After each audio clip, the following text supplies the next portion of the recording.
The Renaissance Nude. The nude, the unclothed or partially clothed human body, has been featured in European art for millennia.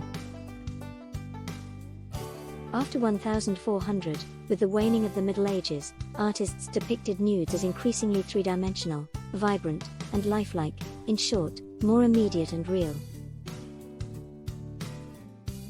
They employed diverse means, in Italy through a return to the models of ancient Greek and Roman art, and in Northern Europe through refinements to the technique of painting in oils that enabled painters to capture textures, of flesh, of hair, of the sparkle in an eye, with unprecedented truth to nature.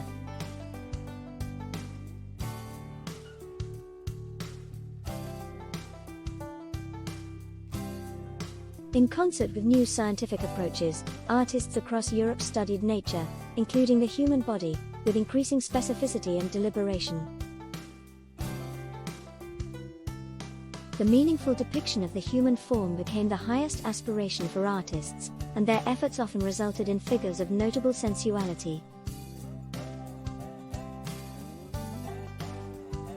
For Christians, however, who represented most of European society at the time, the nude body could be disturbing, arousing personal desire. Their conflicted responses are mirrored in our own body-obsessed era, filled with imagery of nudity.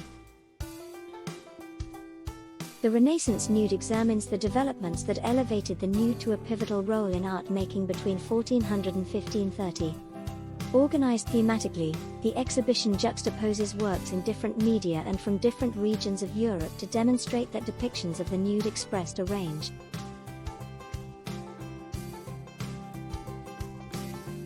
of formal ideals while also embodying a wide range of body types, physical conditions, and meanings. Christianity and the nude.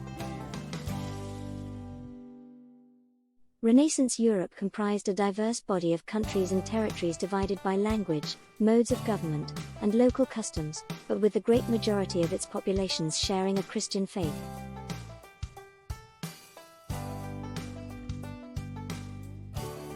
In particular, the doctrines and rites of the Roman Catholic Church fostered common values and traditions throughout Western and Central Europe. Art played a key role in Catholic worship and instruction, on church walls and facades, on altars, and in liturgical and devotional books. Jesus Christ, the Son of God and Redeemer of humankind according to Christian belief, resides at the heart of its imagery. His body was shown as mostly unclothed, revealing the signs of his physical persecution and crucifixion.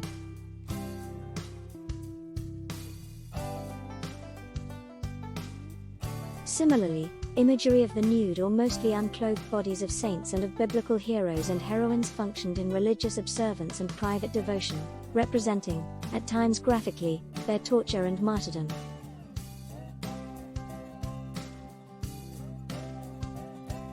Artists' growing interest in the close study of nature, from plants and animals to human bodies, made the representation of Christian subjects more immediate and accessible, but also more palpable and sensual, and potentially discomforting.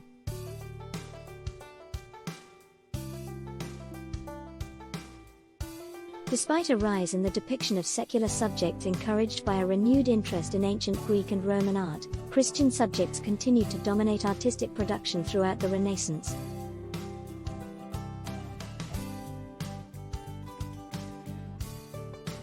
Humanism, the classical revival. Just as it had in the Middle Ages, the Christian faith dominated art throughout the Renaissance. At the same time, the classical revival, beginning in Italy in the 1300s, in France a bit later, and by the 1500s elsewhere in Europe, fostered the influential intellectual movement known as humanism. Devoted to the recovery of Latin, Greek, and Hebrew texts, humanism applied classical modes of thinking to education, diplomacy, philosophy, and the writing of history and poetry, among the disciplines we call the humanities today.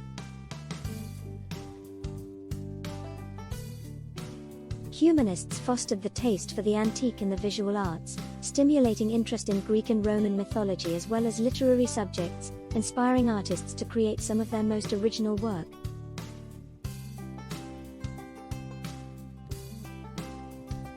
This section opens with works from centers of humanism that strongly impacted the emergence of the nude in the 1400s, Florence, Mantua, and Paris, while also exploring how humanism shaped art more fully across the continent.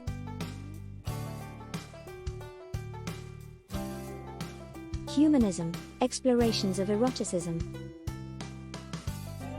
The adventures of the Greek and Roman gods, with their stories of adultery and lust, drunkenness, debauchery, and deception, provided artists with opportunities to explore human impulses often condemned by the Christian Church.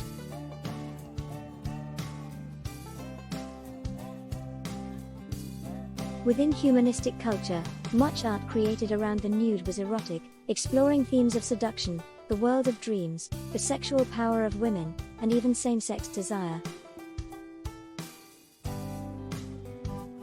Venus, the goddess of love, was a favorite subject of painters and sculptors. Thus, the sensual nude, which encouraged artists to push boundaries, could be controversial. Printmakers, practitioners of a new and essential medium for propagating erotic imagery, endured censorship from the church, with some works that were considered obscene confiscated and destroyed.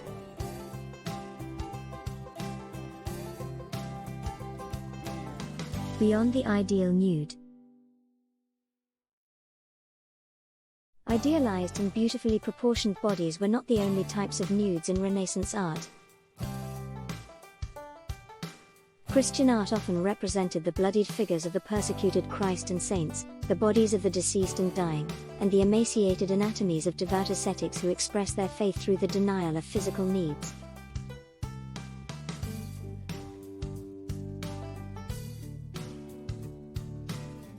By the 15th century, artists sought to underscore the visceral realities of death by crucifixion, scourging, and other tortures. Pious Christians derived meaning and, ultimately, comfort from engagement with the frank terms of Christ's corporeal sacrifice. Artists also devoted attention to other abject bodies. Both the commitment to close observation and the rediscovery of ancient works such as the violent, emotionally charged Laocoon inspired the representation of complex psychological states.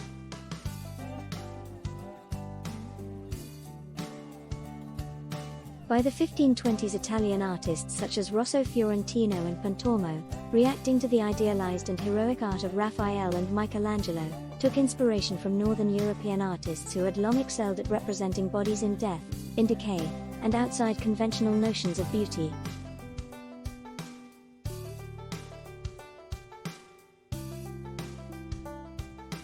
Artistic theory and practice.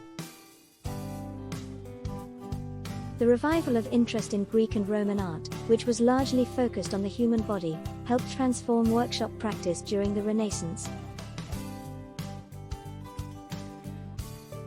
An increasingly systematic approach to the empirical study of nature also encouraged drawing from the nude model as a regular part of artistic training, in Tuscany by the 1470s, a few decades later in Germany, and in the Netherlands by the 1500s.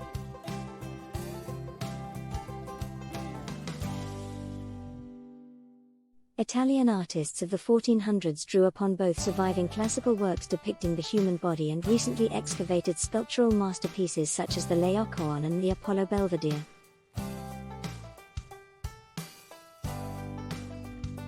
Meanwhile, renewed interest in such ancient texts as Vitruvius's De Architectura, on architecture, which compared systems of architectural proportion with human ones, encouraged artists to explore the ideal proportions of the body.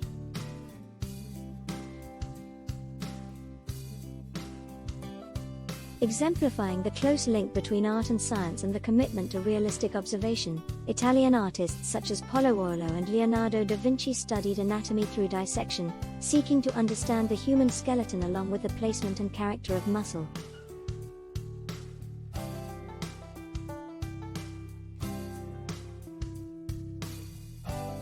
Artists' intense and repeated study from the nude model was intended to develop mastery of bodily structure, gesture, and pose, thereby facilitating the creation of convincing figural compositions.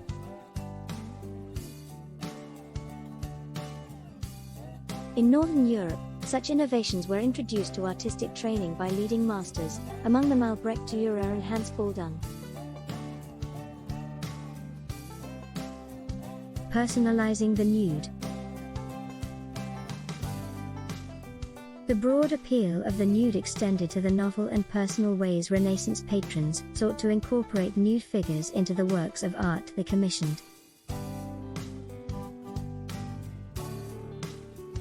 For the interiors of their palaces, Italian humanist patrons sought elaborate decorative cycles, often on such mythological themes as the loves of the gods, in which the depicted hero's erotic conquests stood for the patron's notion of personal virility and his romantic aspirations.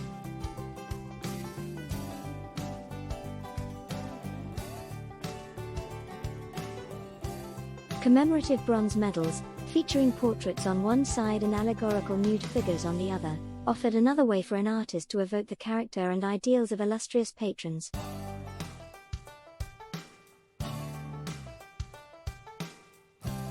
Further, just as humanist authors like Petrarch wrote in praise of their beloveds, aristocratic patrons sought flattering portrayals of their mistresses and other beauties, often semi-nude and in historical guises, creating a new genre, belle done, beautiful women.